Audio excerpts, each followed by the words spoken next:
What's good, everyone, and welcome back to another reaction video. Today we're gonna do what we said before. We're gonna react to We Saw FNAF, and we're not kidding. This was the original video that was Game Theory was discussing about the one time where we were reacting to the identity involving Golden Freddy. It was a really thought out idea. I have to say it was. Mainly because it was. It made me think, well, yeah.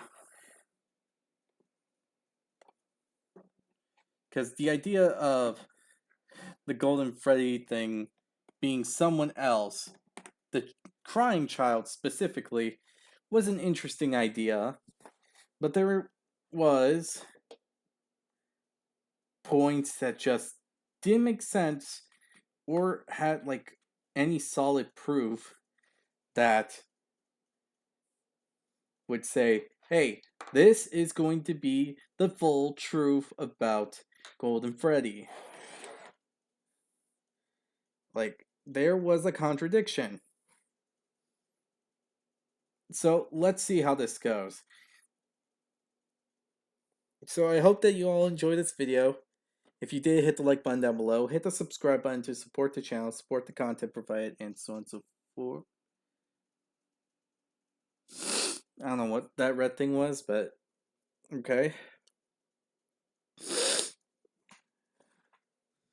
Hit the subscribe button to support the channel, support the content provided, and so on and so forth. Hit the notification button, be notified immediately when new video comes out.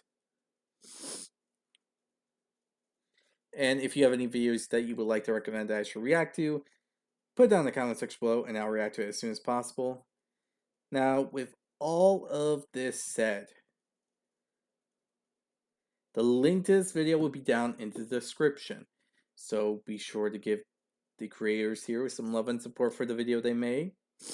I forgot their names, sadly, on the top of my head. I did not mean to. I feel like a jerk just forgetting it. The name might come back to me as as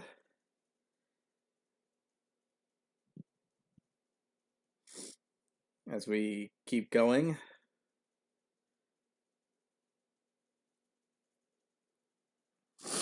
So, yeah.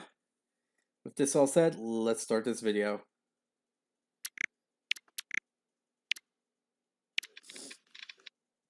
Dual process theory.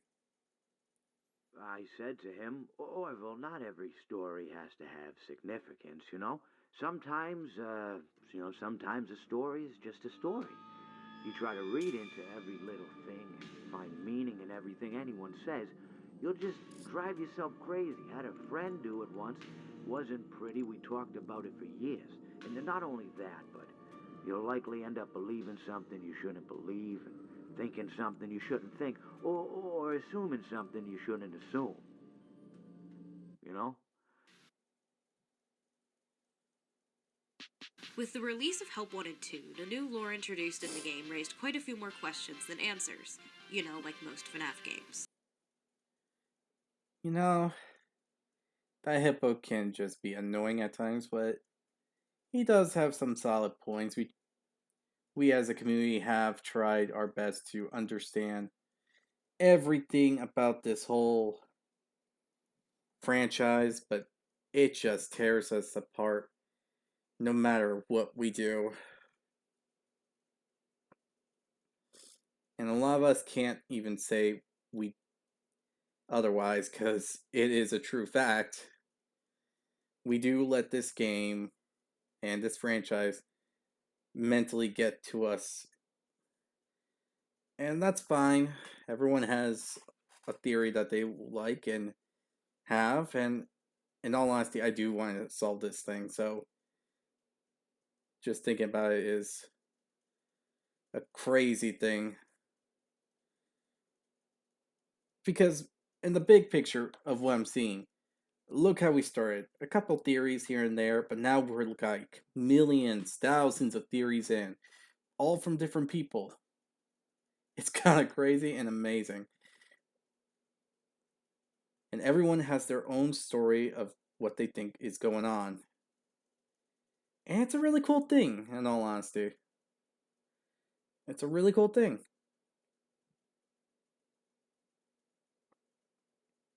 But in the little details of the secret ending, crucial parts of the original timeline were given, ones that we believe can help us solve the overly complicated lore of this game series. Hi, I'm Corey. And I'm Connie. And we just solved FNAF. Bold words for a first video, Corey. Shut up. I'm aware of what a hefty claim that is. Ever since the second game, fans have been scrambling to attempt to piece together the lore. Every installment may solve a few things, but honestly just adds more questions. Do we know everything? No, we'd be dumb to claim that. Yeah, for instance, we just forgot to put the shadow animatronics here. I don't know what the fuck those are. Yeah!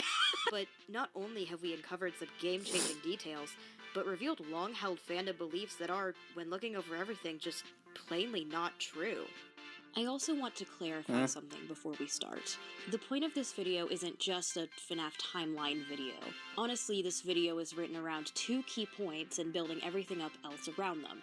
You need to understand one before you understand the other. Or, more likely, you need to believe one before you can believe the other. This video's point is to look all the way back, with a clean slate, which is what we did, and start over from the beginning. Get us all on at least a similar, new page, so that we can continue theorizing in a way that actually makes progress instead of going in circles. First, let's get some disclaimers Fair. out of the way. Gosh, damn, that's,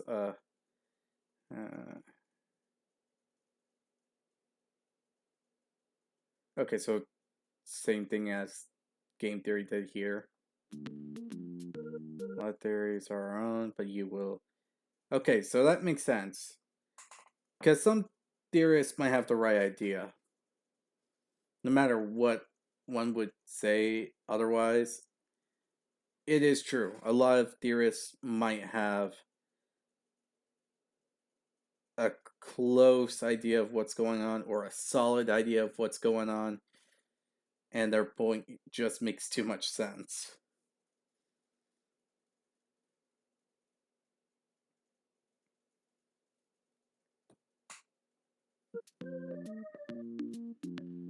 And number 7, we will be cussing in this video.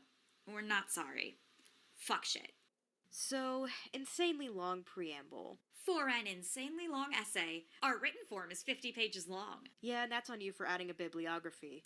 Let's begin. Huh? You added a bibliography?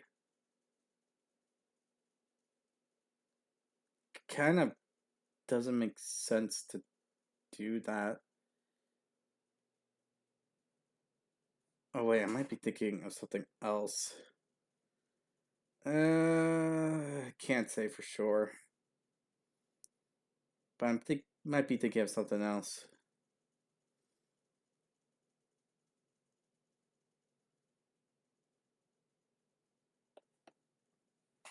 When it comes to bibliography.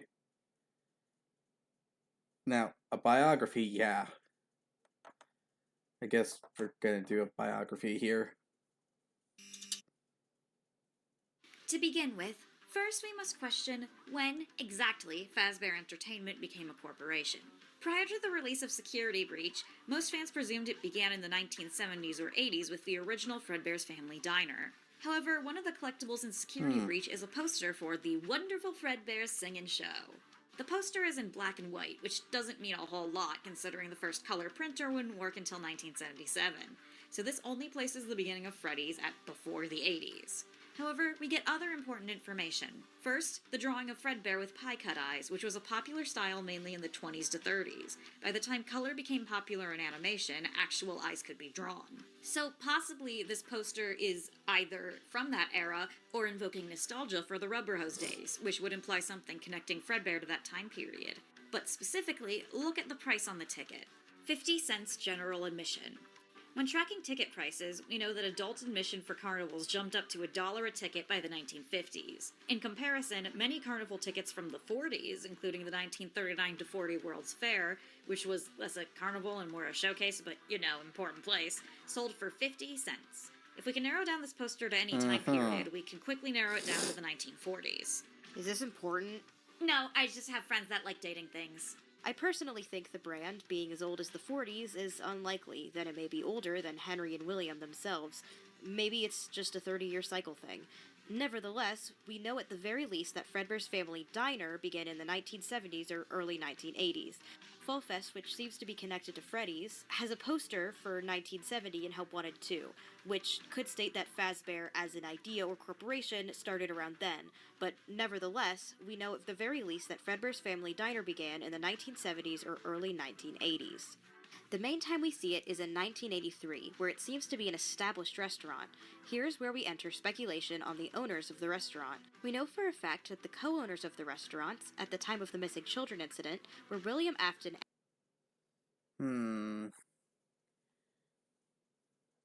Their thoughts and ideas on the time frame is about right,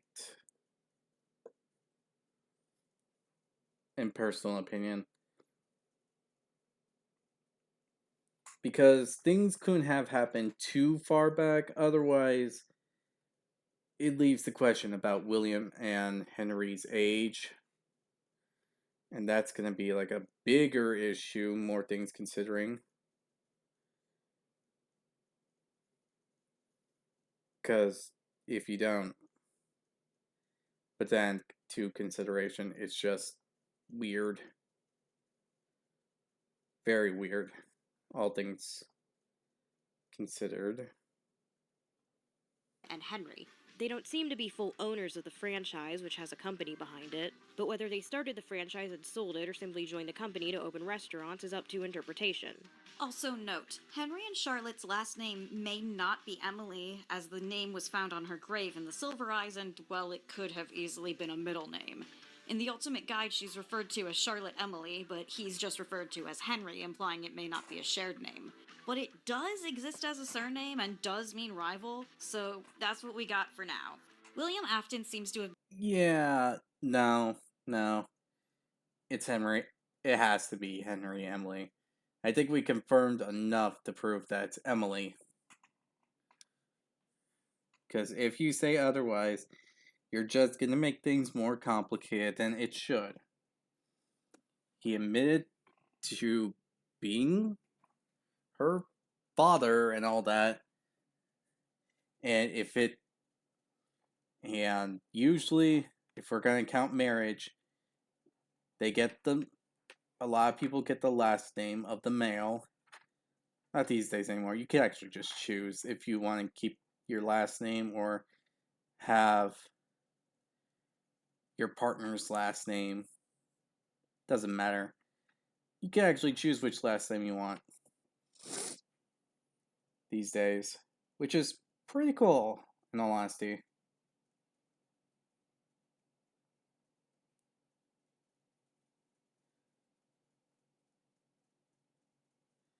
But yeah, that's a thing for another time.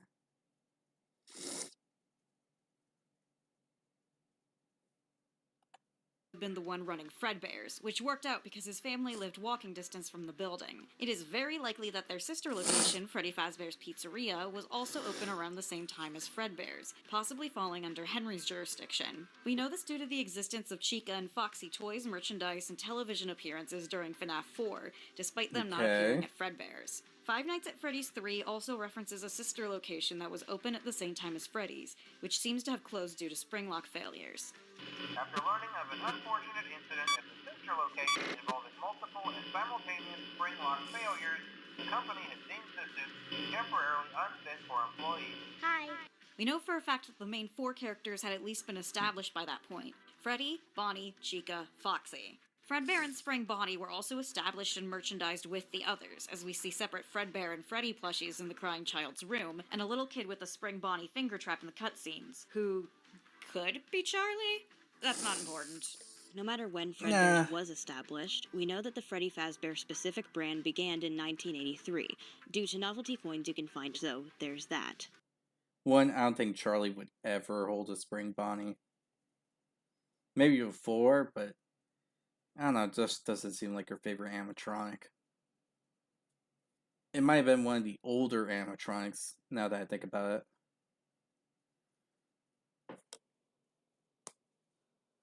Oh, what the? What the?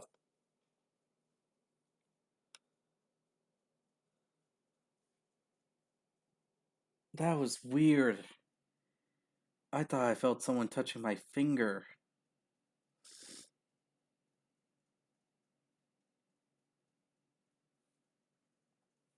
While William seems to have handled mainly business and entertainment, Henry, meanwhile, is confirmed to have been the technician within the franchise, as he later refers to the suits as my creations.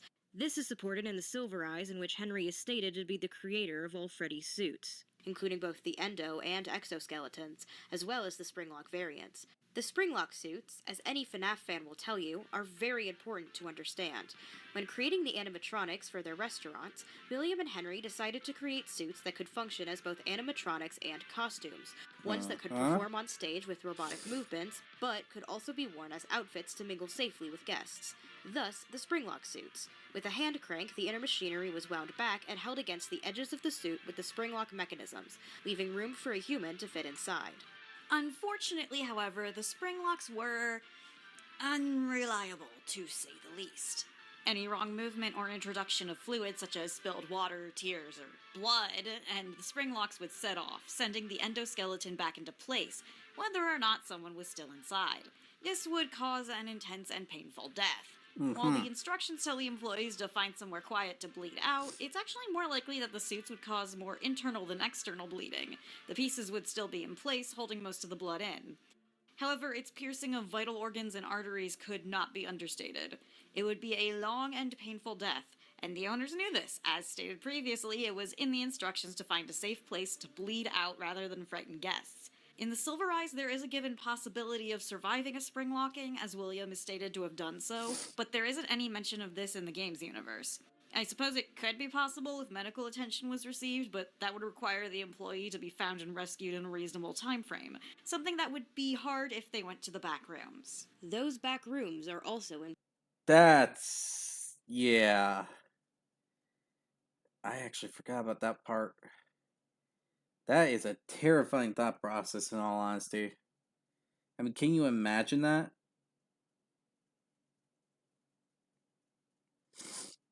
Doing all this and all that to keep everything together, and then BAM!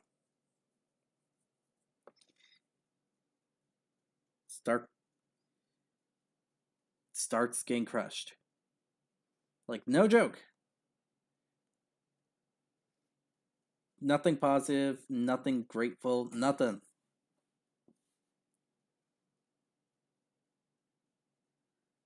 Nothing would save you from that kind of pain. And it's kind of a horrifying thought process, in all honesty. Ooh.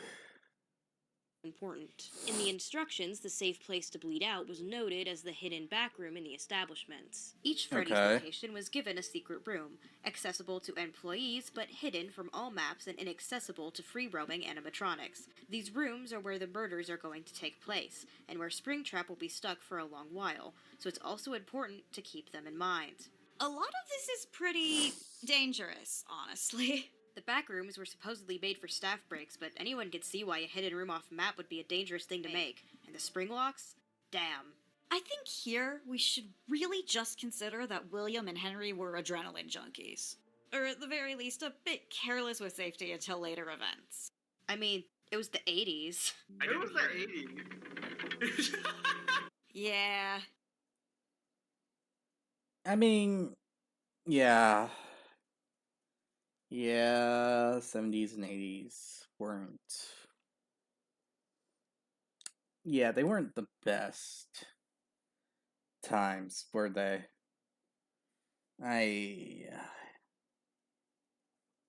We all know how safe everyone was being then.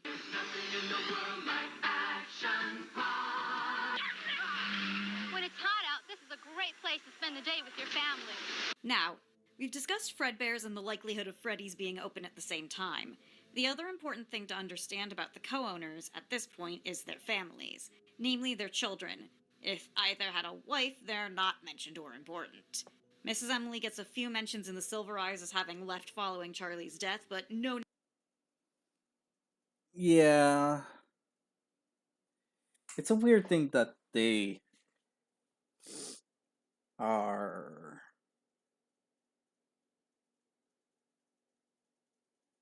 Huh. And as far as I know, she isn't mentioned dead.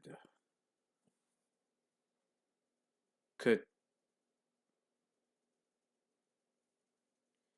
that explain things? The reason why everything is what it is? Could Mrs. Afton and Emily be working together? Now that's an interesting thought. Narrative significance outside of that. Mrs. Afton is only implied to exist in Security Breach and only vaguely. Henry Emily's kid is easy. Her name is Charlotte Emily, referred to as Charlie in the novels. The novels also reference a twin named Sammy, but like Mrs. Emily, he has no lore relevance outside of being a retconned red herring as to who Henry's dead kid is, and there isn't a single implication of his existence in any other universe. The novels also give True. Charlotte's age, though it's inconsistent by book. In the first book, she states she was 7 in 1985, which would put her birth at 1978. The fourth closet's gravestone puts her birth in 1980 and her death in 1983. The poppet for Charlie in Help Wanted 2 is also unlocked via a 1983 code, although that may not be a reference to her death year and may just be a reference to the original sister location Easter egg. Either way, we know that at the time of her death, she was incredibly young. Afton tends to grab kids that are under 10 years old. And Afton's got his own family, too. William Afton has 3 known children, Michael, Elizabeth, and the third one who is known in the fanbase as the Crying Child. Now, I'm gonna be real. We believe we have been told the Crying Child's name, and once we get to that part of the video, we will refer to them as such. Until we get there, though, we'll be initializing him as CC. Michael is definitely the oldest and seems to be in his tweens or... So, like everyone else.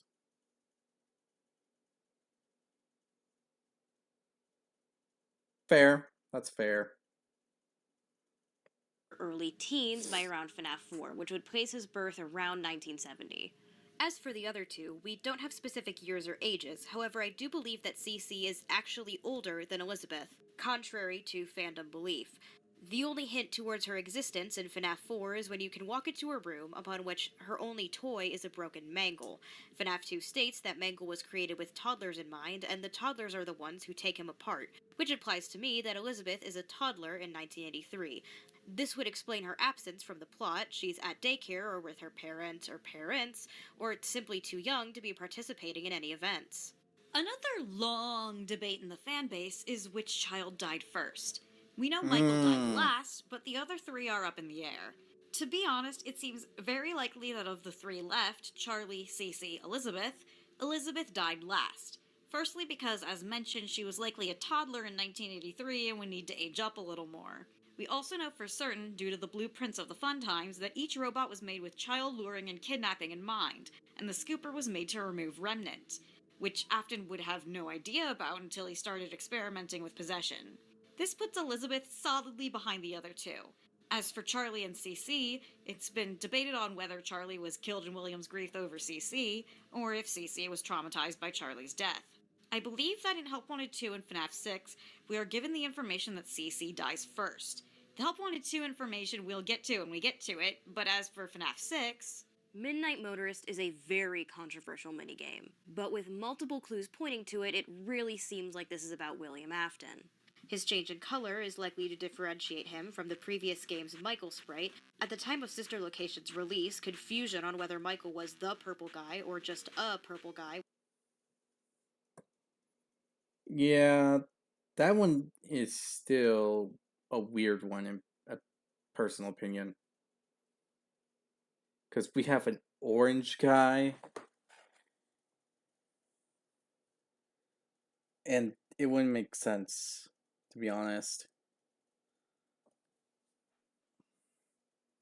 Everyone says it's William, but I don't know. Maybe it's Henry.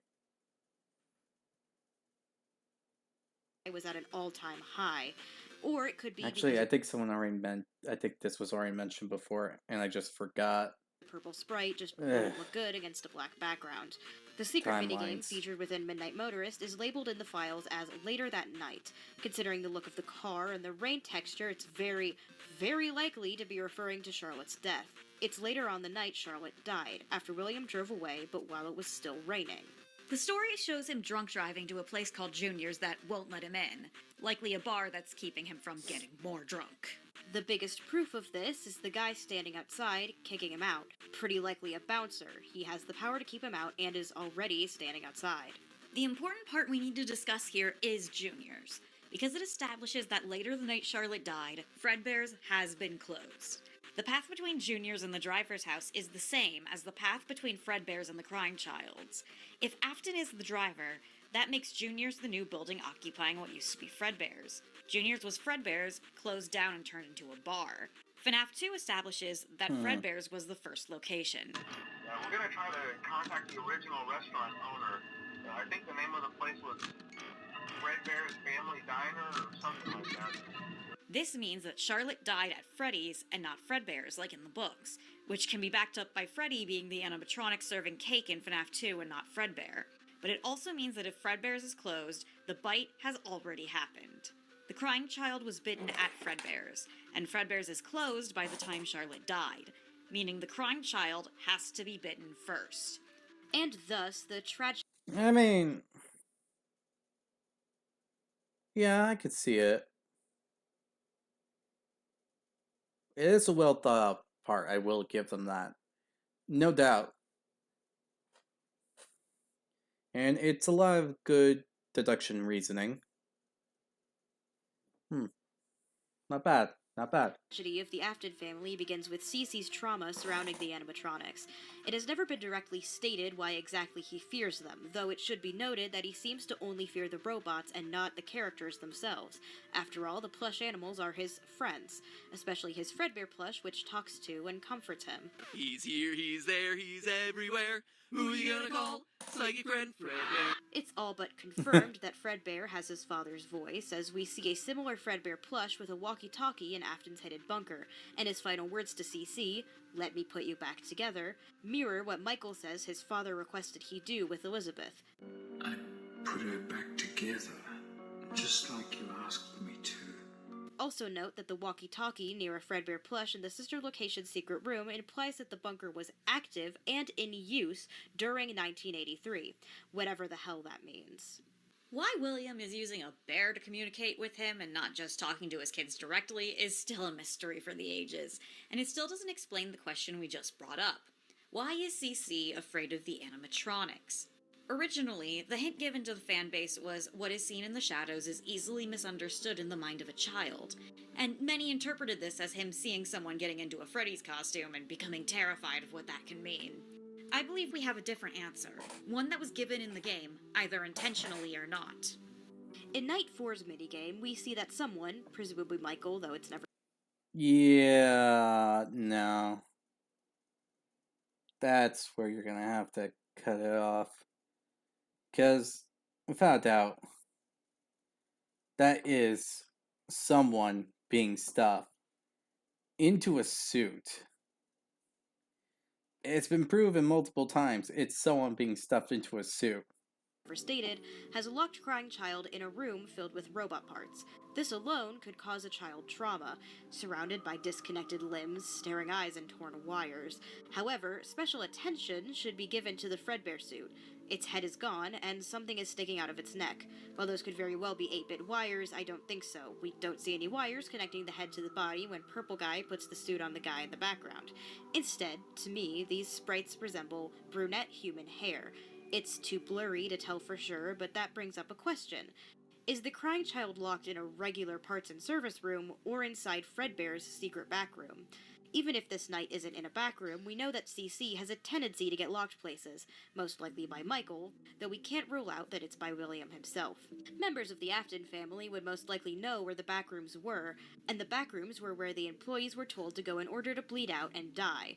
If the crying child was locked in there, only to witness someone enter in a suit, start twitching and bleeding out, and then die in front of him, Yeah, that would sure traumatize the kid, perhaps in a way he couldn't explain to others. After all, you're, what, 4 to 8 years old? How do you first of all put together what happened in front of you and then verbalize such a thing? No wonder he's sobbing all the time.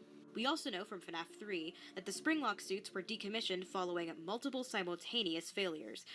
After learning of an unfortunate incident at the sister location involving multiple and simultaneous spring lock failures, We do not see them in action following the bite of 83, save for the obvious I can see it, but I don't think that's the correct answer. Maybe it does involve the spring lock failure. And he happened to see a spring lock failure, but wasn't. Okay, maybe the correct way to say it is he saw a spring lock failure as one of the employees was trying to get to one of the rooms, and that traumatized them. Yeah, that makes more sense in all honesty, now that I'm saying it out loud. Yeah, MCI, I but see even it. then, the phone guy refers to it as a yellow suit from the backrooms at that point, meaning it's not in casual usage. In the third game, he names it as Spring Bonnie, but says specifically that it's not meant to be used, implying that the FNAF 3 phone calls happened during or immediately following the bite. The crying child's death is only one Springlock failure, not multiple simultaneous. If it's the last time they're used, what happened before? Perhaps if, in a week or two prior to the bite, someone got spring-locked and bled out, it's not exactly simultaneous, but it's close enough that they might have counted it as similar incidents, and multiple instances in a short period of time would be concerning enough to shut down the suits entirely. Speaking of the bite of 83, we should probably get to that. Still terrified of the animatronics and potentially having nightmares of them coming to kill him, we'll get to that.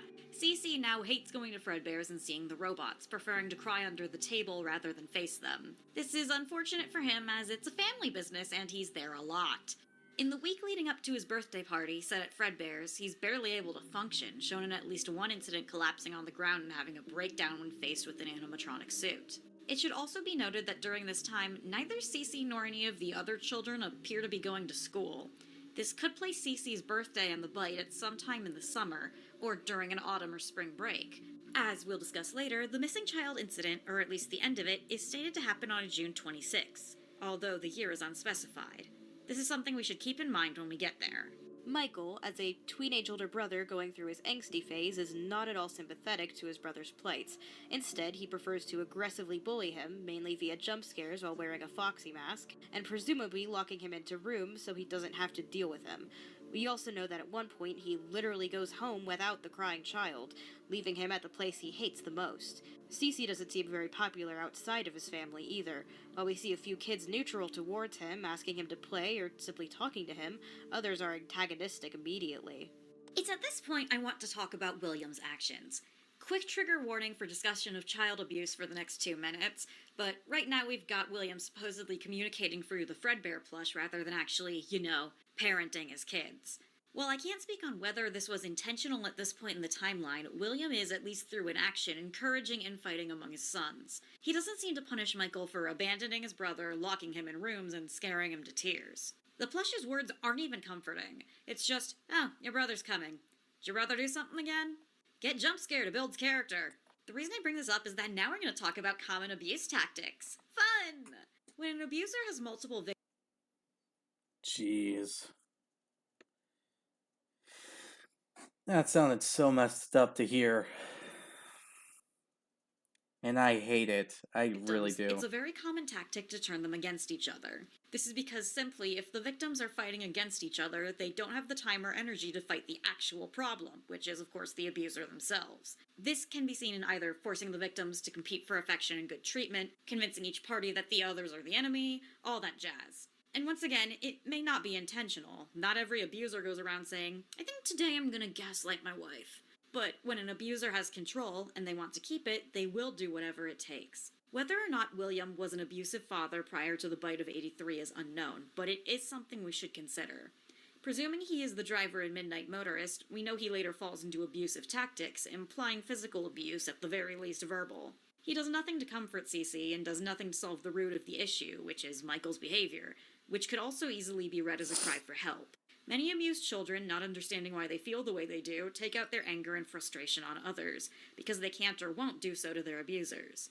Michael's actions could be a dumb teenager phase, or mirroring actions that have been done to him. It should also be noted that if William was abusive prior to the bite of 83, this does not exclude him from loving his children, or at least thinking he does.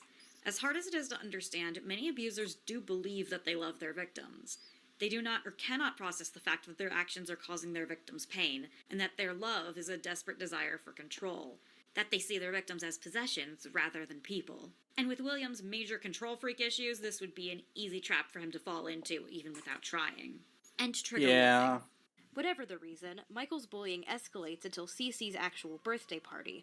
With several of his other friends, all in Freddy's themed masks, the tweens surround the crying boy and decide to prank him by pushing him to give Fredbear a kiss. Cece is screaming and begging for them not to, but we see them cross the entire restaurant, carrying him over to the stage and then shoving him in the mouth. And then the mouth bites down.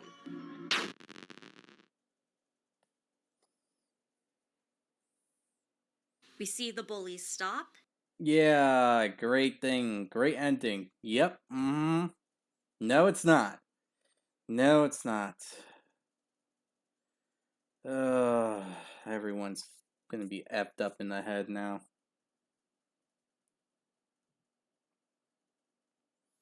Now, to abuse someone because you believe you love them, now that's the richest thing I have heard today. Staring in shock and horror, and the crying child stops moving. This is the infamous Bite of 83, the date known due to an advertisement for Freddy and Friends on Cece's television, and the code to see the FNAF 4 cameras in sister location, and it is what kills the crying child. But not immediately. We know from the final cutscene that Cece does not die right away. He slips into a coma where we hear Michael tearfully apologizing just out of his field of vision, while Fredbear/William promises to put him back together, before we hear a flatline. So at some point, Cece was in a coma at a hospital, hence the flatlining. This can also be seen in Easter eggs during the FNAF 4 gameplay. On occasion, the bedside table will have a pill bottle, flowers, or just be replaced with an IV drip, implying that the gameplay is the nightmares that the child is having in his coma before he succumbs to his wounds. Possible. There are other interpretations we will get to later. The real question is, how long did this take? And more importantly, what happened between the bite and the death? Well, the missing children incident. Alright. There we go. Part 1 is done. I have to admit, this is a interesting way to go about it. I'm impressed about their deduction skills when it comes down to all these kinds of subjects. Also, it does make you think if